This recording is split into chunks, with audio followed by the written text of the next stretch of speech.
যে ওই মেয়েটা মারা গিয়েছে, তো আমার ছবি কেন লাগিয়েছে ওটা আমি সেটা বুঝতে পারছি না। তো সেটা আবার অনেক আত্মীয়গুলো পাঠাচ্ছে যে আমি মারা না গিয়েছি। তোমরা অনেকেই জানো যে আমি মারা গিয়েছি, কিন্তু আমি মারা যাইনি, কারণ আমি বাংলাদেশের না, আমি ইন্ডিয়া থেকে। তো এটুকুই বলার ছিল তোমাদের। তো বাই।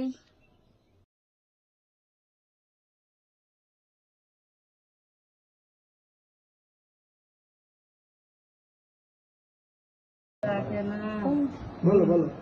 ভাই আমি যে সময় আমার কোর্টে উঠাইবো, তারপরে আমার একটা কথা আছে। হ্যাঁ, আমার যেমন তিলে তিলে শেষ করছে, ওরে আমার আবার একটা পুতা দিবেন, ওরা আমি পুতা দিলাম শেষতে চাই।